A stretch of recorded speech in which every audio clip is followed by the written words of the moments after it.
அல்லேலூயா. சொல்லுங்க praise the Lord.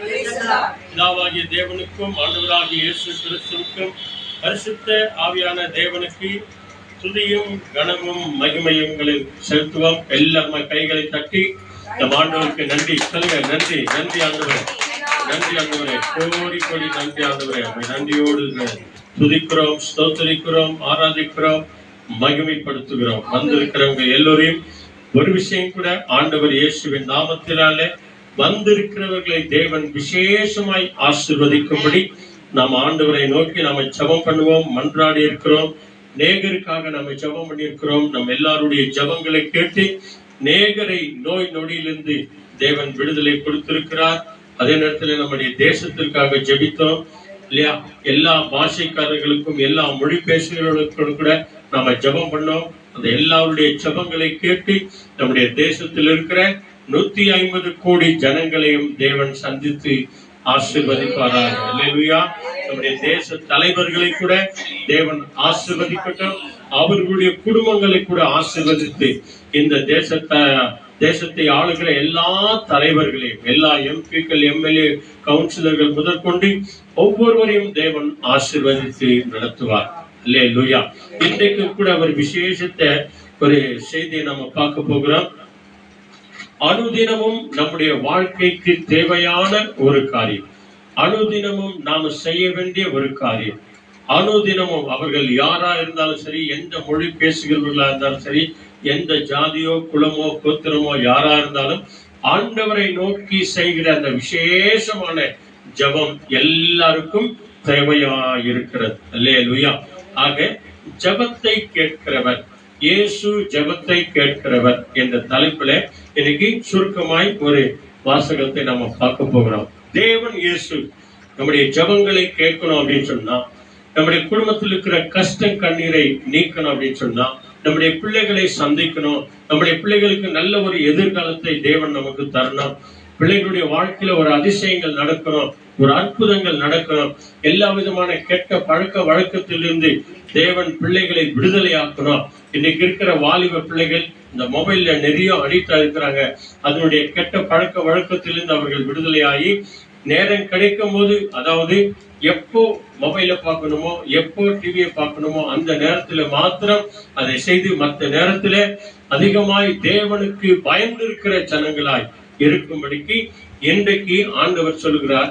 எந்தெந்த காரியத்திற்காக நீங்கள் எப்படி ஜெபிக்கணும், எப்படிப்பட்ட ஒரு ஜெபத்தை நீங்கள் செய்யணும், அந்த ஜெபத்தை நீங்கள் செய்யும் போது அந்த ஜெபத்தை நான் உங்களுக்கு எப்படி கேட்டு உங்களை நான் ஆசீர்வதிக்கிறேன் என்று சொல்லி ஆண்டவர் இங்கே மிக விசேஷமாய் நமக்கு கற்றுக் கொடுக்கிற அந்த வார்த்தைகளை நம்ம பார்க்கும்போது தேவன் தாமே நம்முடைய குறைகள் எல்லாவற்றையும் கிறிஸ்து இயேசுக்குள்ளாக நிறைவாய் மாற்றி ஆசீர்வதிக்கிறவராய் இருக்கிறார். அல்லேலூயா.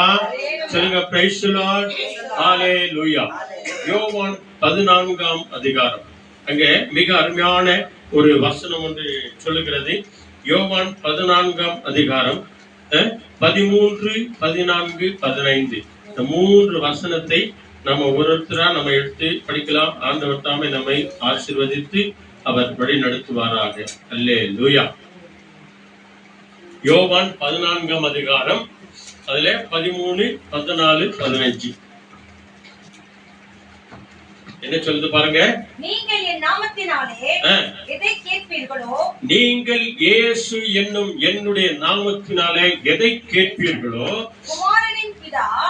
குமாரனில் பிதா மகிமைப்படும்படியாக அதை செய்வேன். அதாவது 149வது பக்கம், பேஜ் நம்பர் 149வது பக்கம். நீங்கள் என் நாமத்தினாலே எதை கேட்பீர்களோ, குமாரனில் பிதா மகிமை அடையும்படியாக அதை என்ன செய்வராம், அப்படியே செய்வேன். அல்லேலூயா. இப்படித்தான் நாம ஜெபம் பண்ணோம். அடுத்து என்னுடைய நாமத்தினாலே நீங்கள் எதை கேட்டாலும் அதை நான் உங்களுக்கு செய்து தருவேன். அல்லேலூயா. அடுத்த வசனம் என்ன சொல்லுது? நீங்கள் என்னிடத்தில் அன்பாய் இருந்தால் என் கற்பனைகளை கை கொண்டு நடப்பீர்கள். அல்லேலூயா. ஜெபம் நம்முடைய வாழ்க்கையில மிக மிக முக்கியம்.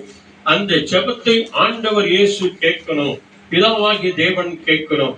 அதன் நிமித்தம் அந்த ஜெபத்தை கேட்டு நம்மையும் நம்முடைய குடும்பத்தையும் நம்முடைய தேசத்தையும் நாம் யாருக்கெல்லாம் ஜெபிக்கிறோமோ அவர்கள் எல்லாரையும் தேவன் ஆசீர்வதிக்கணும் அப்படின்னு சொன்னா அந்த ஜெபத்தின் வழிபாடுகளை நமக்கு ஆண்டவர் கற்றுக் கொடுத்திருக்கிறார். ஆக அன்பானவர்களே, நல்ல கவனிங்க. நீங்க எப்படிப்பட்ட ஜெபமாவது செய்யுங்க, எந்த ஜெபமாவது செய்யுங்க, அந்த ஜெபத்தின் முடிவில் எப்படி இருக்கணும்? இயேசுவின் நாமத்தில் ஜெபிக்கிறோம் பிதாவே, இயேசுவின் நாமத்தில் ஜெபிக்கிறோம் தந்தையே, இயேசுவின் நாமத்தில் ஜெபிக்கிறோம் தகப்பனே. எப்படின்னா செய்யுங்க, என்ன கேளுங்க. அதான் ஆண்டவர் சொன்னார், எதை கேட்டாலும் கொடுக்க நான் வல்லவராய் இருக்கிறேன். ஆனால் நீங்க ஜெபிப்பது எப்படி? இயேசுவின் நாமத்தினாலே குமாரன் அதை உங்களுக்கு கொடுத்து குமாரனில் பிதா மகிமை அடையும்படிக்கு அதை அப்படியே நமக்கு அவர் செய்வார். அல்லேலூயா. ஒரு தகப்பன் தன் சொந்த மகனுக்கு எவ்வளவு விருப்பத்தோடு கொடுக்கிறாரோ, எவ்வளவு ஆசையோடு கொடுக்கிறாரோ, எவ்வளவு அன்போடு கொடுக்கிறாரோ, அதே போலதான் இயேசுவின் நாமத்தினாலே நீங்களும் நானும் ஜெபிக்கும் போது பிதாவாகிய தேவன் நம்மில் அன்பு கூர்ந்து அரவணைத்து சமாதானத்தோடு சகல ஆசீர்வாதத்தையும் உங்களுக்கும் நமக்கும் கொடுக்க வல்லவராய் இருக்கிறார். ஏன் இந்த வசனத்தை அடிக்கடி மறுபடியும் நாம சொல்றோம்? எதுக்காக சொல்றாங்க? எதுக்காக பாதிரிமாருங்க சொல்றாங்க? எதுக்காக பாஸ்டர்மாருங்க சொல்றாங்க? நல்லா கவனிங்க. இப்போ ஒரு லெட்டர் ஒன்னு எழுதுறோம். நாம ஒரு லெட்டர் எழுதும் போது அதுல பாருங்க, நம்ம எல்லாருக்கும் தெரியும், அதுல டு அட்ரஸும் போடுவோம், ஃப்ரம் அட்ரஸும் போடுவோம். நல்லா ஞாபகம் வச்சுக்கோங்க. டு அட்ரஸ் எதுக்கு போடுறது? எங்க போய் சேரணுமோ அங்க போய் கரெக்டா போய் சேரணும் அப்படின்னு சொல்லி. ஃப்ரம் அட்ரஸ் எதுக்கு போடுறோம்? யார் போட்டாங்க அப்படின்னு சொல்லி இல்லையா? அப்ப பாருங்க, இப்போ போன்ல பேசும்போது கூட இந்த மாதிரி இன்னார் பேசுறேன், இன்னார்கிட்ட நாங்க பேசணும் அப்படின்னு சொல்றோம். அப்போ அங்க டூவா இருக்குது, ஃப்ரம்மா இருக்குது. திடீர்னு பேசினே இருக்கும்போது யாருங்க பேசுறது அப்படின்னு கேட்குவாங்க. நாங்க இன்னார் பேசுறோங்க, இன்னார்கிட்ட பேசணும் அப்படின்னு. அப்போ ரெண்டும் இருக்குது பாருங்க.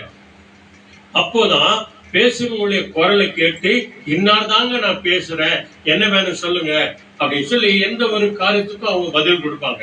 அதே போலதான் வெறும் ட்ரூ அட்ரஸ் மாத்திரம் எழுதிட்டு நீங்க ஃப்ரம் அட்ரஸ் எழுதல அப்படின்னு சொன்னா போய் சேருங்களுக்கு போய் சேர்ந்துடும். ஆனா யார் செய்தாங்க, யார் எழுதுனாங்க, அவங்க இவ்வளோ எல்லாம் குறைக்குது, அவங்கள பத்தி ஒரு விலாசமே இல்லையே, எப்படி பதில் தருகிறது, யாருக்குன்னு கொடுக்கறது அப்படின்னு சொல்லி அந்த லெட்டர் போய் சேர்ந்து அவங்களே கன்ஃபியூஸ் ஆயிடுவாங்க. அதே போலதான் நம்ம செபிக்கிறோம்.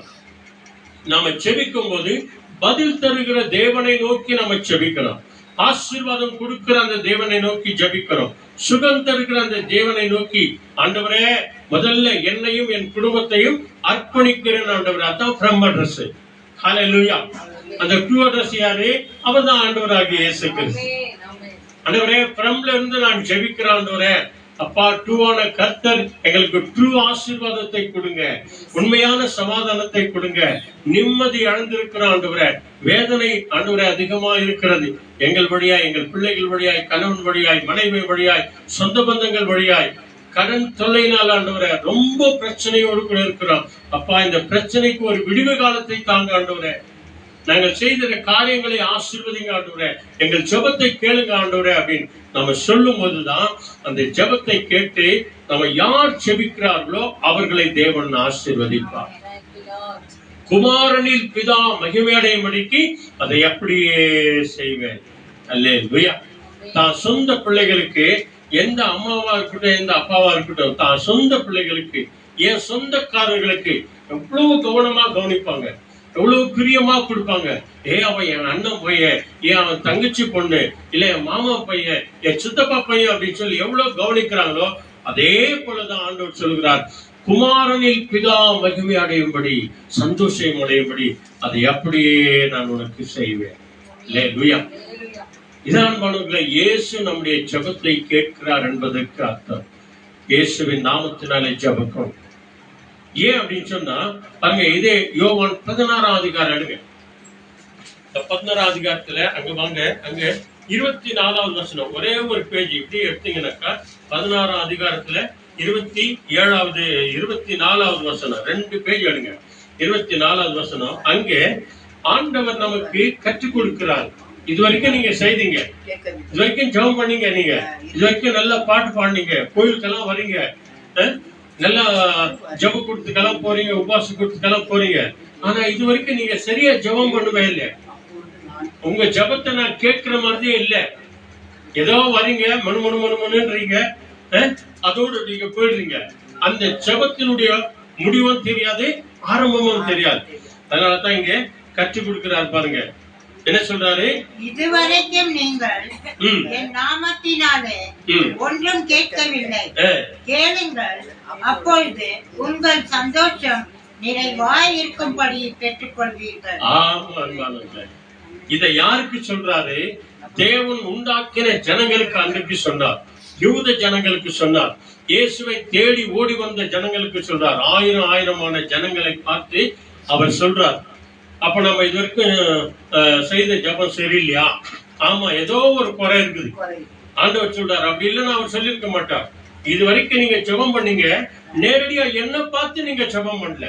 அங்க போறீங்க, இங்க போறீங்க, இங்க போறீங்க, இங்க போறீங்க, எல்லாத்தையும் பார்த்துட்டு கடைசியில இறைவன் நாமத்துல ஜெபிக்கிறோம் அப்படின்னு நம்ம சொல்றோம். கடைசியில ஆண்டவரே எங்கள் ஜெபத்தை நமக்கு கேளுங்க ஆண்டவரே நம்ம சொல்றோம். அதனாலதான் ஆண்டவர் சொல்றாரு, இதுவரைக்கும் என் நாமத்தினாலே ஆமா எதுவும் கேட்கல. அங்க சொல்றாரு, எதை கேட்டாலும் கொடுப்பேன் அப்படின்னு சொல்லி. இங்க என்ன சொல்றாரு? எதை கேட்டால், அதாவது எதை கேட்கிற, அதாவது இதுவரைக்கும் என் நாமத்தினாலே ஒன்றையும் எதையும் நீங்க சரியா கேட்கல, கரெக்டா கேட்கல. ஆண்டவருடைய பாதத்தை கெட்டியா பிடிச்சுக்கணும். நம்ம திருந்தாத பிள்ளைகளை கூட ஆண்டவர் திருந்துவார். நாம அடிச்சா அவங்களுக்கு ஒருவேளை கோபம் வரும், ஒருவேளை ரத்தம் வரும் இல்லையா? நாம அடிச்சா சண்டைக்கு மேல சண்டை வரும். ஆனால் அதே நேரத்துல காணாத தேவன் அவங்களை அடிச்சாருன்னா கீழே விழுந்தவங்க ஏந்திரிக்கவே மாட்டாங்க. ஆண்டவரே அவங்களை தூக்குற வரைக்கும் அவங்க ஏந்திரிக்கவே மாட்டாங்க இல்லையா? கடலின் ஆழத்துல அலை மேல நடந்து வந்த அந்த பேதுரு அப்படியே தண்ணியில முழுக்கு போறாரு. ஆண்டவரே என்னை ரட்சியம் ஆண்டவரே என்று சொல்லி கைகளை உயர்த்தும் போது உடனடியாக இயேசு என்ன பண்ணாரு? அவரை கையை பிடிச்சு அப்படியே தூக்கி, ஏன் என்னை விசுவாசியாமற் போனாய் அப்படின்னு சொன்னார். அது போலதான் நம்முடைய செபிக்கிற ஜெபம் நிறைய இருக்கு. நிறைய ஜெபம் பண்றோம், நம்ம நிறைய வேண்டிக்கிறோம். ஆனா இயேசுவின் நாமத்தினாலே செபிக்கிறேன் அப்படி நம்ம இயேசு நாமத்தை விட்டுட்டு வேற எதையோ சொல்லி கொண்டிருக்கிறோம், எதையோ கலாத்துறோம், நம்ம எதையோ சொல்றோம். ஆகவேதான் அந்த ஜெபம் இன்றைய வரைக்கும் கேட்காமலே போகுது. இயேசு நாமத்துல நீ ஜெபிக்காம போனா இந்த கூரை விட்டு கூட மேலே போகாது. ஆமா, ஏன் அப்படின்னு சொன்னா ஒரு வசனத்தை படிக்க சொல்றேன் பாருங்க. எபேசியர் 6ஆம் அதிகாரம் 12வது வசனம், மிக அருமையான ஒரு வசனம். இயேசு நாமத்தினாலே நீ நானும் ஜெபிக்காம போனோம் அப்படின்னு சொன்னா, இங்கே அந்த ஜெபத்தை தடை பண்ணுகிறவன் ஒருவன் உண்டு, அந்த ஜெபத்தை கேட்காதபடிக்கு இருக்கிறவன் ஒருவன் உண்டு. ஆக அந்த அவன் என்ன பண்ணுகிறான் அப்படின்னு சொல்லி இங்க பைபிள் சொல்லுகிறது. பாருங்க, படிங்க. எபேசியர் 6ஆம் அதிகாரத்துல 12வது வசனம். எப்படியெல்லாம் நமக்கு போராட்டம் உண்டு. ஜெபம் செய்யும் போது போராட்டம், பைபிள் படிக்கும் போது போராட்டம் இல்லையா? ஆலயத்துக்கு போகும்போது போராட்டம், கோயிலுக்கு போலாம் அப்படின்னு தான் நினைக்கும், அப்பதான் எதுனா ஒரு தடை வரும். ஜெபம் பண்ணலான்னு உட்காருவோம், அப்பதான் தேவையில்லாத போன் எல்லாம் வரும். அதனாலதான் போன் எல்லாம் ஆஃப் பண்ணி வச்சிருவாங்க இல்லையா? இன்னைக்கு கூட பாருங்க, இங்க ஜெபம் நடக்கும் போதெல்லாம் எல்லாரும் போன என்ன பண்ணிட்டுக்கிறான்? சைலண்ட் பண்ணிட்டு அப்புறமா பாத்துக்கலாம் அப்படின்னு சொல்லி. ஆக இந்த தடைகளை எப்படி ஆண்டவர் மாற்றி போடுகிறார்? படிங்க. மாம்சத்தோடும் ரத்தத்தோடும் அல்ல, துரைத்தனங்களோடும் அதிகாரங்களோடும் இப்பிரபஞ்சத்தின் அந்தகார லோகாதிபதிகளோடும் வான மண்டலத்துல பொல்லாத ஆவிகளின் சேனைகளோடும் நமக்கு போராட்டம் உண்டு. வான மண்டலங்கள்ல என்ன இருக்குதா? பிசாசின் சேனை இருக்கிறது. இங்கிருந்து நாம இயேசுவின் நாமத்தினாலே நீ ஜெபிக்காம போன அப்படின்னு சொன்னா, அந்த எல்லா ஜபத்தையும் அப்படியே பிடிச்சி சாத்தான் வச்சுக்குவான் கையில. அது பரலோகத்துக்கு போவே போவாது, இயேசுவின் காதுக்கு போவே போவாது. இயேசு நாமத்தை விட்டுட்டு ஜெபம் பண்ணா, நல்லா கவனிங்க, இயேசு நாமத்துல நீ ஜெபம் பண்ணாம போனா இங்கிருந்து வானமண்டல முதல் வானத்தை வரைக்கும் கூட போவாது.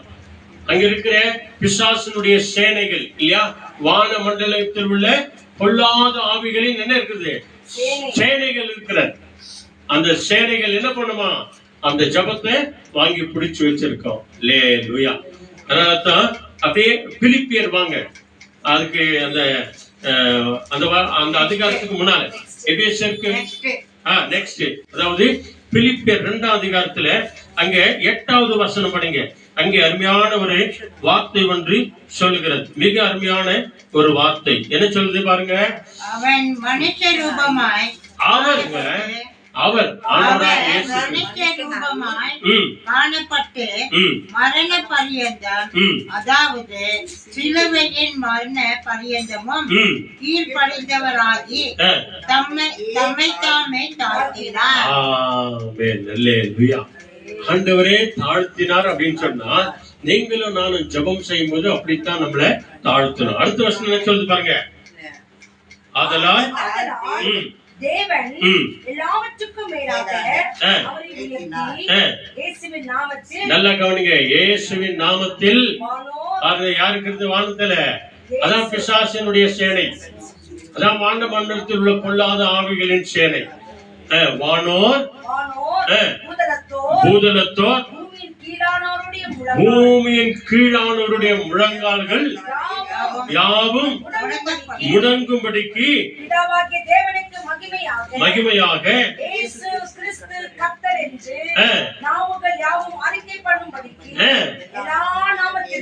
எல்லா நாமத்திற்கும் மேலான நாமத்தை இயேசு கிறிஸ்துவுக்கு தந்தறினார். சொல்லுங்க அல்லேலூயா.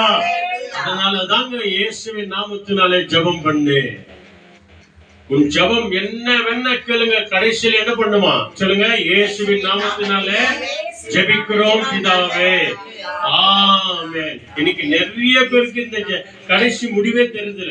இயேசு நாமத்திலே சோதரிக்கிறேன் ஆமென், இயேசுவின் நாமத்திலே துதிக்கிறேன் ஆமென், இயேசு நாமத்திலே ஆராதிக்கிறேன் ஆமென் அப்படின்னு சொல்லி முடிக்கிறாங்க. இல்ல, இயேசுவின் நாமத்தினாலே ஜெபிக்கிறேன் பிதாவே. துதி பகுதி வேற, ஆராதனை பகுதி வேற, நன்றி சொல்றது வேற, ஜெபம் வேற. அல்லேலூயா. நல்லா கவனிக்கணும். நம்முடைய வாழ்க்கையில எதை கேட்டாலும் தேவனுக்கு முன்பதாக என் ஜெபம் கேட்கப்படும் என்று சொல்லி சத்தியத்தோடு கூட சமாதானத்தோடு கூட கேளுங்க, தேவன் அப்படியே செய்வார். அல்லேலூயா. அதாவது ஆண்டவர் சொன்னார், இதுவரைக்கும் நீங்க நாமத்தினால ஒன்றும் கேட்டதில்லை, சரியா கேட்கல நீங்க. அதனாலதான் நம்ம ஜெபிக்கிற ஜெபம்லாம் அந்த ஃபர்ஸ்ட் முதல் வானமண்டலத்தில் இருக்கிற பொல்லாத ஆவிகளின் சேனைகள் எல்லாமே பிடிச்சு வச்சுக்குதெல்லாம். அல்லேலூயா. பிடிச்சு வச்ச பிறகுதான் அதுக்கு நம்ம ஜெபம் கேட்கப்படவே இல்லை. ஐயோ, நான் இவ்வளவு ஜெபிக்கிறேனே, கோயிலுக்கு போறேனே, பைபிள் படிக்கிறேனே, இவ்வளவு விசுவாசமா இருக்கிறேனே, ஏன் என் ஜெபத்தை கேட்கல, ஏன் என் ஜெபம் கேட்கலன்னா ஆண்டவர் சொல்றார், இது வரைக்கும் என் நாமத்தினால ஒன்றும் சரியா கேட்கல, நீ இயேசு நாமத்தினால கேட்கல, நீ கேள், அப்பொழுது உன் சந்தோஷம் சமாதானமா இருக்கும்படி, பூரணமா இருக்கும்படி அதை அப்படியே நான் உனக்கு செய்து தருவேன் என்று ஆண்டவர் வாக்கு கொடுக்கிறார். அல்லேலூயா. எத்தனை அற்புதமான ஒரு சத்தியம் அன்பானவர்களே. தானியேல் முழங்கால் படி போட்டு ஜெபம் பண்றாராம். தானியேல் முழங்கால் படி போட்டு ஜெபம் பண்ண உடனே ஆண்டவர் ஆசீர்வாதத்தை கொடுத்து அனுப்பிச்சிட்டார். அங்கிருந்து அந்த ஆசீர்வாதத்தை கொடுக்க தேவ தூதன் வந்து கொண்டிருக்கிறாராம். அப்பொழுது வான மண்டலம் உள்ள அந்த பொல்லாத ஆவிகளின் சேனை அந்த தேவ தூதனை வராதபடிக்கு 3 நாள் தடுச்சுட்டான். எத்தனை நாள்? 3 நாள். நீங்க நம்ம கூட என்ன சொல்றோம், 1 வாரம் ஆச்சு, 2 வாரம் ஆச்சு, 3 வாரம் ஆச்சு, 1 மாசம் ஆச்சு, 1 வருஷம் ஆச்சு, நான் கேட்ட ஜெபத்திற்கு இன்னும் பதில் வரலையே, எப்போ இவங்க சந்திக்கப்படுவாங்க, எப்ப என் குறைகள் எல்லாம் நீங்க, எப்ப என் கண்ணீர் துடைக்கப்படும், எப்ப என் வேதனை மாறும். கட்டாயமாய் ஒரு நாள் நம்முடைய ஜெபத்திற்கு ஆண்டவர் பதில் தந்தே தருவார். உங்க பிள்ளைகள் வாழ்க்கையில மாற்றம் வரும், வாழ்க்கையில ஒரு சமாதானம் உண்டாகும், ஒரு சந்தோஷத்தை ஆண்டவர் கட்டாயமாய் தருவார். இன்னைக்கு இல்லைன்னா நாளைக்கு. இயேசு கிறிஸ்துவை குறித்து என்ன சொல்கிறது, அவர் நேற்றும் இன்றும் என்றும் மாறாத தேவனார். அவர் நேற்றுக்கு என்ன சொன்னாரோ அதைத்தான் நாளைக்கும் சொல்லுவார், நாளைக்கு என்ன சொன்னாரோ அதை தான் இன்றைக்கும் அவர் செய்கிறவராய் சொல்லுகிறவராய் இருக்கிறார். ஹல்லேலூயா. அங்க தடை பண்ணிட்டாங்க பிசாசு. மறுபடியும் தானியேல் 3 நாள் ஜெபம் பண்ணினே இருக்கிறார். பிறகு கபிரியேல் தூதன் வந்து அந்த ஆசீர்வாதத்தை கொடுக்கும் போது அங்கே சொல்றாரு, தானியேலே, நீ முழங்கால் படி போட்டு ஜெபம் பண்ணின உடனே ஆண்டவர் அந்த ஆசீர்வாதத்தை உனக்கு கொடுத்து விட்டாரு. அந்த அந்தி பலி நேரத்துல நீ ஜெபம் பண்ணியா இல்லையா, அந்த நேரத்திலேயே ஆசீர்வாதத்தை கொடுத்துட்டாரு. அதுல வருகிற வழியில என்னை பிசாசு தடை பண்ணி அவனிடத்துல போராடி ஜெயித்து உன் ஜெபத்திற்கு பதிலை தந்திருக்கிறேன், கொண்டு வந்திருக்கிறேன் சொன்னார். ஹல்லேலூயா. அப்படித்தான் நம்முடைய வாழ்க்கையில கூட நடக்கும். அது வரைக்கும் நம்ம காத்துக்கணும், ஜெபம் பண்ணினே இருக்கணும், ஜெபத்தை விடவே கூடாது, ஸ்தோத்திரம் பண்ணே இருக்கணும், துதிச்சுக்கினே இருக்கணும், ஆராதனை பண்ணினே இருக்கணும். ஸ்தோத்திரம் வழியில போகும்போதும் வரும்போதும் எப்பொழுதும் நம்ம ஸ்தோத்திரம் பண்ணினே இருக்கும்போது தேவன் அதை கேட்கிறவரா இருக்கிறார். 40வது சங்கீதம். அங்கே வாங்க, அங்கே தாவீதுடைய ஜெபத்திற்கு ஆண்டவர் எப்படி பதில் தர்றாரு பாருங்க. மிக அற்புதமான ஒரு ஜெபம், விசேஷமான ஒரு ஜெபம். 40வது சங்கீதத்துல முதல் வசனம் என்ன சொல்லுது பாருங்க. கர்த்தருக்காக பொறுமையுடன் காத்திருந்தேன். எப்படி காத்திருக்கணுமா? பொறுமையுடன். ஆமா, கர்த்தருக்காக பொறுமையுடன் காத்திருந்தேன்னா என்ன அர்த்தம் தெரியுமா? ஜெபம் செய்து கொண்டிருந்தேன், வேண்டுதல் செய்து கொண்டிருந்தேன், மன்றாடி கொண்டிருந்தேன், உபவாசத்தோடு கூட ஆண்டவருடைய சமூகத்துல காத்திருந்தேன். கர்த்தருக்காக பொறுமையோடு கூட நான் காத்திருந்தேன். அவர் என்னிடமாய் சாய்ந்து என் கூப்பிடுதலை கேட்டார், என் ஜெபங்களை கேட்டார், என் கூப்பிடுதலை கேட்டார். என் நாவினாலே நான் எதை சொன்னேனோ, எதை கேட்டேனோ அதை அப்படியே கொடுப்பதற்காக அவர் கேட்டருளினார். அல்லேலூயா. என் நாமத்தினால எதை கேட்டாலும் அதை நான் செய்வேன், அதை நான் தருவேன் என்று வாக்கு கொடுத்தவர் தான் சொல்றார். நம் பக்கமாய் சாய்ந்து நம்முடைய ஜெபத்தை கேட்கிறவராய் இருக்கிறார். அல்லேலூயா. இதே தான் கடைசி வசனம் பாருங்க, 17வது வசனம். அங்க அவர் எப்படி ஜெபம் பண்றாரு பாருங்க. இதாங்க ஜெபம் பண்றதுக்கு அடையாளம், ஓப்பனிங் பிரேயர். இதுதான் ஆண்டவருக்கு நம்ம முழுமையாய் ஒப்பு கொடுப்போம். இதுதான் பிரம்ம. இந்த பிரம்ம கிட்ட நம்ம ஆரம்பிச்சாதான் ட்ரூ அட்ரஸ் அந்த ஆண்டவர் ஆசீர்வாதத்தை தருவாரு. என்ன சொல்லுது? நான் சிறுமையும் எளிமையும் ஆண்டவன். ரொம்ப சின்ன ஆண்டவரே, அதே நேரத்துல ரொம்ப ஏழு ஆண்டவர். நம்ம யாரா இருந்தாலும் சரி, வசதி உள்ளவர்களோ இல்லையோ, நான் சிறுமையும் எளிமையும் மாணவன் ஆண்டவரே, கர்த்தரோ என் மேலே நினைவா இருக்கிறார். பத்தியா, யார் மேல நிறைவா இருக்கிறார் ஆண்டவரே? சின்னவனா இருக்கிறவங்க, ஏழையா யார் இருக்கிறாங்களோ ஆண்டவரே, என் மேல் மனமிறங்கும் ஆண்டவரே, என் பாவத்தை மன்னிங்க ஆண்டவரே, என் குறைகளை மன்னிங்க ஆண்டவரே என்று சொல்லி ஆண்டவரிடத்தில் பொறுமையோடு தாழ்மையோடு சிறுமையும் எளிமையுமா இருக்கிறவர்கள் ஆண்டவரை நோக்கி ஜெபம் பண்ணும் போது ஆண்டவர் பதில் கொடுக்கிறார். கர்த்தரோ என் மேலே நினைவாய் இருக்கிறார், அவரே எனக்கு துணையும் என்னை எல்லா விதமான இக்கட்டிலிருந்து விடுவிக்கிறவருமாய் இருக்கிறார். என் தேவனே, ஓ என்னை ஆசீர்வதிக்க லேட் பண்ணாதீங்க ஆண்டவரே, சீக்கிரம் வாங்க ஆண்டவரே. அல்லேலூயா. என்ன அற்புதமான ஒரு சத்தியம் அன்பானவர்களே. ஆண்டவர் நமக்கு கொடுக்கிற விசேஷித்த காரியம். அதுல ஒரு பேஜ் அப்படியே முன்னாடி வாங்க, 37வது அதிகாரம். அங்க அந்த ஆண்டவர் நோக்கி நாம ஜெபம் பண்ணும்போது நமக்கு இருக்கிற அந்த விசுவாசத்தை இந்த சங்கீதக்காரன் எப்படி அழகாய் அவர் வெளிப்படுத்தி சொல்றார் பாருங்க. 37வது அதிகாரத்துல 30வது வசனத்திலிருந்து ஒரு வசனம் படிங்க, 34 வரைக்கும். நல்ல அருமையான ஒரு தைரியத்தை கொடுக்கிறார் ஆண்டவர், ஒரு விசுவாசத்தை எழுப்புகிறார் ஆண்டவர்.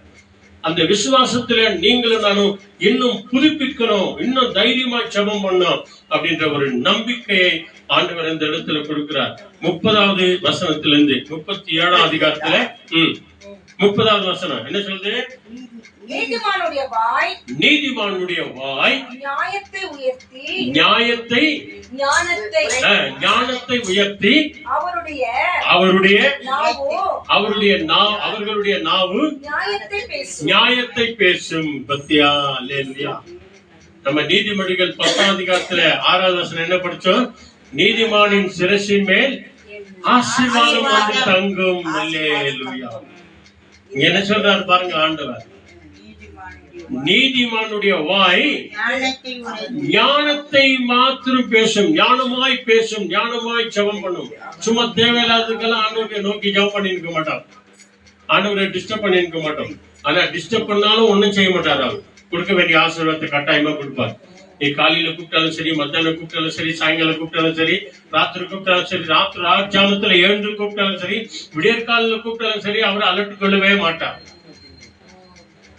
அவர் சந்தேகப்படவும் மாட்டார். அதே நேரத்துல அவர் டவுட் படவும் மாட்டாரு. அதே நேரத்துல அவர் டயர்ட் ஆகவும் மாட்டார். நீ எப்போ கூப்பிடுற அப்படின்னு சொல்லி காத்து நிற்கிறார், எப்போ ஜெபம் பண்ற அப்படின்னு காத்து நிற்கிறார். நியாயமானதை பேசும், நீதியானதை சிந்திக்கும். அடுத்த வசனம் என்ன சொல்லுது?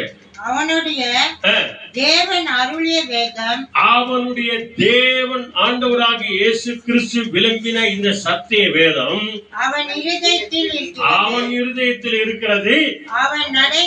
அவன் நடைகளில் ஒன்றுமே பிசகாது, தடுமாற்றவே இராது. சொல்லுங்க அல்லேலூயா. இதாங்க நம்முடைய ஜெபம். அந்த மனுஷனுடைய, விசுவாசிகளுடைய, உங்களுடைய, நம்முடைய தேவன் அருளிய அந்த வேதம் நம்முடைய இருதயத்தில் இருக்கிறது. இந்த வார்த்தை இருக்கிறது. அதாவது அந்த வார்த்தையை ஞாபகத்தில் வைங்க, உஷாரா வைங்க, கவனமாய் கேளுங்க, எச்சரிக்கையாய் கேளுங்க அப்படின்னு சொல்றோமே. எதுக்காக? நம்முடைய இருதயத்தில் வைக்கணும். இருதயத்தில் அந்த வசனத்தை கொண்டு வந்து நிற்கணும்.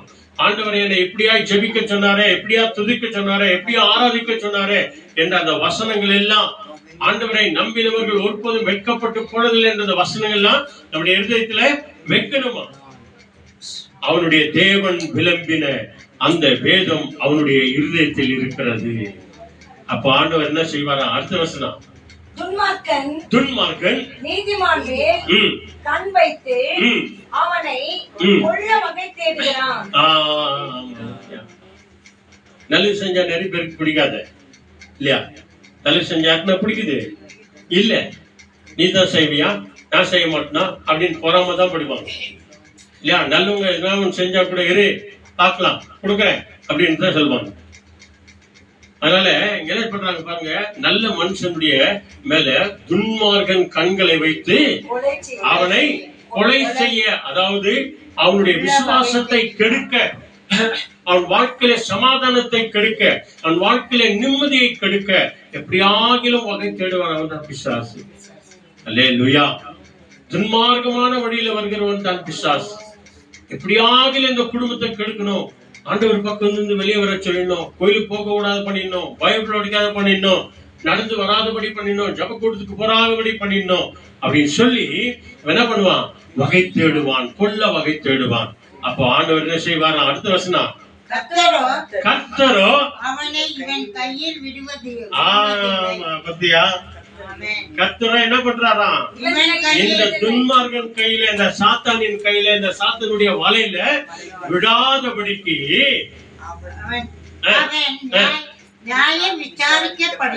அவன் நியாயம் விசாரிக்கப்படுகையில் ஒருவேளை அவனை போலீஸ் ஸ்டேஷனுக்கோ கோர்ட்டுக்கோ கொண்டு போய் விட்டாலும் கூட அவனை ஆக்கினிக்குள்ளாக தீர்ப்பதில்லை. தண்டனையே இல்லாதபடிக்கு. உன்கிட்ட வர தண்டனை இல்லப்பா, உன்கிட்ட எந்த ஒரு குற்றமும் இல்ல, நீ போ, விடுதலையாய் போ அப்படின்னு சொல்லி ஜட்ஜே சொல்லி அமைச்சிருவாராம். அப்படி ஆண்டவர் மாத்துவார். இதாங்க நம்ம ஜெபம். அல்லேலூயா. எந்த ஆண்டவரை நோக்கி இப்படியாய் விசேஷமாய் நம்முடைய ஜெபங்களை நாம் ஏறெடுப்போம் என்று சொன்னால், தேவன் நம்மை புது பலத்தினாலே, புது ஆசீர்வாதத்தினாலே, புது சமாதானத்தினாலே நம்மை நிரப்பி அவர் நடத்துவார். அவருக்காக காத்திருக்கிறது. அப்படியே ஏசாயா புத்தகம் வாங்க, சீக்கிரம் வாங்க. ஆமா, அங்கே நல்ல ஒரு வசனம் ஒன்று இருக்கிறது. 40ஆம் அதிகாரம், ஏசாயா 40ஆம் அதிகாரம் பாருங்க. இந்த சங்கீதம் படிச்சீங்க இல்லையா? அதுக்கு இன்னும் 2-3 பேஜ் வாங்க. 40ஆம் அதிகாரத்துல 31ஆவது வசனம். அங்கே ஏசாயா ஆண்டவரை நோக்கி ஜெபிக்கிற ஒரு விசேஷமான ஜெபம். அது உனக்கு எனக்கு தான். என்ன சொல்றாரு பாருங்க, கர்த்தருக்கு காத்திருக்கிறவர்களோ, ஆமா, கர்த்தருடைய பாதத்திலே ஜெபத்திலே காத்திருக்கிறவர்கள், துதியோடு கூட காத்திருக்கிறவர்கள், ஆராதனையோடு கூட காத்திருக்கிறவர்கள், 1 மணி ஆனாலும் சரி, 1:30 மணி ஆனாலும் சரி, 2 மணி நேரம் ஆனாலும் சரி, ஆண்டவருடைய பாதத்திலே கர்த்தருக்காக காத்திருக்கிறவர்கள், கர்த்தருக்கு காத்திருக்கிறவர்களோ புதுபெலன் அடைந்து கழுகுகளைப் போல செட்டைகளை அடித்து எழும்புவார்கள். அவர்கள் ஓடினாலும், அவர்கள் எவ்வளோ தூரம் கடந்து போனாலும் ஓடினாலும் இளைப்படையாமல் இருப்பார்கள், தயாராகாமல் இருப்பார்கள். நடந்து போனாலும் சோர்ந்து போகவே மாட்டார்கள். அல்லேலூயா. இதுதாங்க ஆண்டவர் நமக்கு கொடுக்கிற விசேஷித்த பலன். கர்த்தருக்காக காத்திருக்கிறவர்கள் புது பலத்தினாலே நிரம்புவார்கள். கடைசியா ஒரு வசனம், நீதிமொழிகள் வாங்க, அதாவது 13வது அதிகாரம் 774வது பக்கம். 774வது பக்கம். இந்த ஜெபத்தை நம்ம வசனத்தை வாசித்து நம்ம ஜெபிக்கலாம். நீதிமொழிகள் 13ஆம் அதிகாரத்துல 12வது வசனம். நல்ல அருமையான ஒரு வசனம். எவ்வளோ ஜெபிக்கிறோம் பிரதர், சிஸ்டர், எவ்வளோ ஜெபிக்கிறோம், ஃபாதர் எவ்வளோ ஜெபிக்கிறோம், பாஸ்டர் நாங்க எவ்வளோ ஜெபிக்கிறோம், பைபிள் பண்ணுகிறோம், பைபிள் படிக்கிறோம், ஜெப கூட்டத்துக்கெல்லாம் போறோம், உபவாச கூட்டத்துக்கெல்லாம் போறோம், ஆராதனைக்கெல்லாம் தவறாமல் நாங்கள் வரோம். ஆனாலும் கூட எங்க வாழ்க்கையில் எப்படிப்பட்ட ஒரு பலவீனம் இருக்கிறது, சோர்வுகள் இருக்கிறது என்று சொல்லி நாம சொல்லும் போது, நாம செய்யும் போது ஆண்டவர் நமக்கு எப்படிப்பட்ட ஆசீர்வாதத்தை, தைரியத்தை அவர் தருகிறார் என்று சொல்லி இங்க வேத வசனம் தருகிறது. நீதிமொழிகள் 13ஆம் அதிகாரத்துல அங்க மிக அருமையான ஒரு வசனம், 12வது வசனம். நெடுங்காலமாய் இருதயத்தை இளைக்க பண்ணும். நெடுங்காலமாய் ஜெபிக்கிற ஜெபம், எவ்வளோ வருஷமாய் ஜெபிக்கிற இந்த ஜெபம், எவ்வளோ வருஷமாய் வேண்டிக் கொள்ளுகிற இந்த வேண்டுதல் இல்லையா? நெடுங்காலமாய் தேவனுடைய பாதத்தில காத்திருத்தல், ஜெபம் பண்ணுவதில் இருதயத்தை என்ன பண்ணுமா? சோர்ந்து போக பண்ணிடுமா, இளைக்க பண்ணும், சோர்ந்து போக பண்ணணும். ஐயா போப்பா ஜெபனா என்ன கோயிலுப்பா, என்ன பைபிள் படிச்சு என்ன இருக்குது, அப்படி ஒரு சில நேரத்துல நாம மனம் வெறுக்கிறவர்களாய் மாறிக்கொள்வோம். இருதயத்தை இளைக்க பண்ணும். விரும்பினது வரும்போதோ, நாம் ஜெபத்திலே விரும்பி கேட்டதை ஆண்டவர் நமக்கு கொடுக்கும் போதோ ஜீவ விருட்சம் போல இருக்கும். அல்லேலூயா. சமாதானத்தின் மேல் சமாதானம், சந்தோஷத்தின் மேல் சந்தோஷம், பிரியத்தின் மேல் பிரியம் நமக்கு நிறைவாய் கொடுப்பார். அதனாலதான் ஆண்டவர் சொன்னார் இல்லையா, இதுவரைக்கும் என் நாமத்தினால ஒன்றும் கேட்டதில்லை, இனியும் கேளுங்கள், உங்கள் சந்தோஷம் பரிபூர்ணமாயிருக்கும்படிக்கு. அல்லேலூயா. ஜீவ விருட்சம் போல் இருக்கும்படிக்கு, சந்தோஷமாய் சமாதானம் நிறைந்ததாய் இருக்கும்படிக்கு தேவன் நம்மை ஆசீர்வதிக்கிறாராம். ஜெபம் பண்ணலாமா? அன்புடைய கரங்களை நம்மை முழுமையாய் ஒப்பு கொடுப்போம். இயேசுவின் நாமத்தினாலே ஜெபிக்கிற அந்த ஜெபம், இயேசு ஜெபத்தை கேட்கிறார் என்ற தலைப்பில் பார்த்த இந்த ஜெபத்தை கட்டாயமாய் தேவன் நம்ம எல்லாருடைய குறைகளை ஆசீர்வதித்து அவர் நம்மை முழுமையாய் சமாதானத்திற்குள்ளே நம்மை நடத்துவார். அல்லேலூயா. நம்முடைய பிள்ளைகளுக்காக, ஒவ்வொரு பிள்ளைகளுக்காக நம்ம பேரை சொல்லி ஜெபம் பண்ணுவோம். வீட்டுக்கு வந்த மருமகளுக்காக, பேரு பேத்தி பிள்ளைகளுக்காக, சொந்த பந்தங்களுக்காக பேரை சொல்லி நாம ஜெபம் பண்ணுவோம். எங்க குடும்பத்தை சார்ந்த 18 குடும்பத்தையும் ஒவ்வொரு நாளும் நாங்க ஞாபகப்படுத்துறோம். ஆண்டவரே, இந்த 18 குடும்பத்தையும், சம்பந்திமார்களையும் ஆண்டவரே, ஜெபத்திற்கு வருகிற போகிற எல்லாரையும் ஆண்டவரே, ஒவ்வொருவரையும் தனித்தனியாய் சமாதானத்தினாலே, சந்தோஷத்தினாலே நீங்க ஆசீர்வதிங்க ஆண்டவரே. ஆண்டவரே, இந்த தெருவுல வண்டியில போகிற வருகிற எல்லாரையும் நீங்க ஆசீர்வதிங்க ஆண்டவரே என்று சொல்லி நாங்க ஜெபிக்கிறோம். இதே போல நீங்களும் ஜெபம் பண்ணுங்க. உங்க வீட்டு ஓனருக்காக ஜெபம் பண்ணுங்க. எங்க வீட்டு ஓனரை கூட நீங்க ஆசீர்வதிங்க ஆண்டவரே. நாங்க கொடுக்கிற அந்த வாடகையோ, அட்வான்ஸ் பண்ணுமோ, லீஸ் பண்ணுமோ, அது அவங்களுக்கு ஆசீர்வாதமா இருக்கட்டும் ஆண்டவரே அப்படின்னு சொல்லி வீட்டு ஓனருக்காக ஆண்டவரே ஜெபம் பண்ணுங்க. ரட்சிங்க, ஆசீர்வதிங்க, சமாதானத்தை கொடுங்க அப்படின்னு சொல்லி பாருங்க. நிச்சயமாய் அவர்களை ஆசீர்வதிக்கிறதோடு கூட நம்மையும் ஆசீர்வதித்து அவர் நடத்துவார். அல்லேலூயா. என் மகனே, என் மகளே, நீ மற்றவர்களுக்காக நீ ஜெபம் பண்ணும்போது, யோபு மற்றவர்களுக்காக, நண்பர்களுக்காக ஜெபம் பண்ணும்போது, நான் யோபுவின் சிறுயிருப்பை மாற்றினது போல உன்னுடைய சிறுயிருப்பையும் மாற்றுவேன், உன்னுடைய குறைகளை மாற்றுவேன், உன் கண்ணீரை நான் துடைப்பேன். மகனுக்காக ஜெபிக்கிற, மகளுக்காக ஜெபிக்கிற, பிள்ளைகளுக்காக ஜெபிக்கிற, வேற பேத்தி பிள்ளைகளுக்காக ஜெபிக்கிற, உன் கண்ணீரை நான் துடைப்பேன், உன் கவலைகளை மாற்றுவேன், உன் துக்கத்தை சந்தோஷமாய் மாற்றுவேன். அல்லேலூயா. ஜெபம் பண்ணுவோம். அல்லேலூயா. கலங்கிடவே வேண்டாம், நீ கலங்கிடவே வேண்டாம், கலங்கி கலங்கிடவே வேண்டாம், நீ கலங்கிடவே வேண்டாம். நம் இயேசு கைவிட மாட்டார், நம் இயேசு கைவிட மாட்டார். எங்கள் துக்கம் சந்தோஷமாய் மாறும், எங்கள் கவலைகள் கண்ணீர் எல்லாம் மறைந்துவிடும்.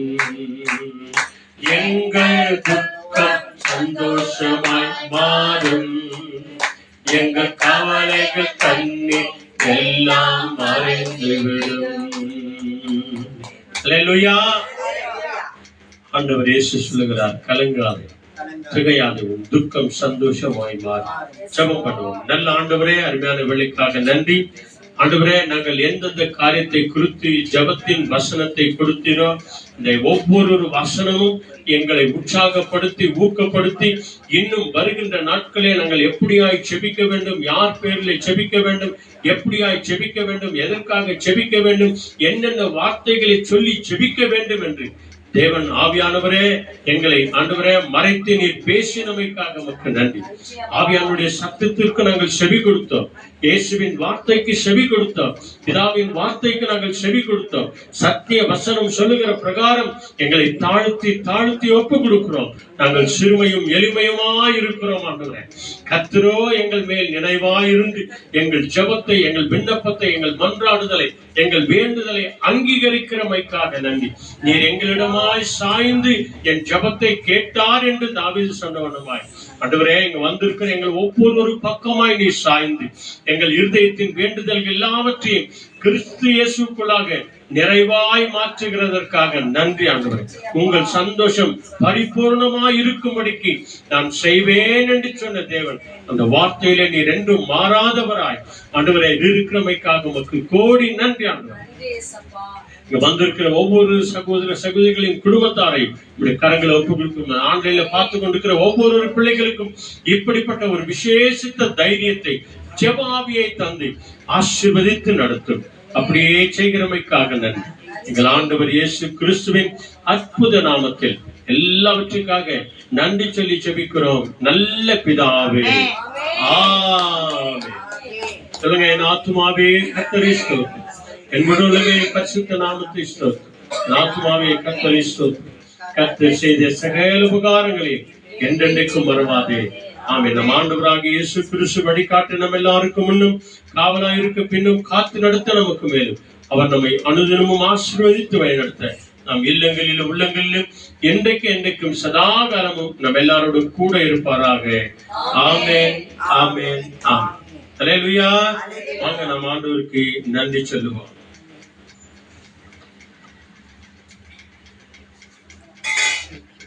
ஹல்லேலூயா.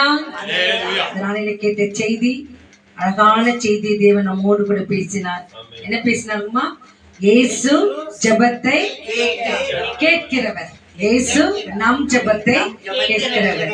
ஆகவே இந்த நாளிலே அந்த ஜெபத்தை கேட்கிற கர்த்தர் நம்மோடு கூட இருந்து பெரிய காரியங்களை செய்ய அவர் நல்லவராய் இருக்கிறார். ஹல்லேலூயா. Thank you Lord. ஜெபம் கேளும், பதில் தாரும், அதிசயம் செய்யும் ஐயா என்று சொல்லி இந்த நாள் செய்திக்கான ஒரு பாடலை நம்ம பாடலாம். உங்கள் பாடல் புத்தகத்தை 217 சாங் நம்பர் 217. நன்றி தகப்பனே, நன்றி நன்றி நன்றி நன்றி அப்பா. ஜெபம் கேளும், பதில் தாரும், அதிசயம் செய்யும் ஐயா. எங்கள் ஜெபம் கேளும், பதில் தாரும், அதிசயம் செய்யும் ஐயா. 100 கோடி என் ஜனங்கள், 7 லட்சம் கிராமங்கள் இயேசுவை காண வேண்டும்.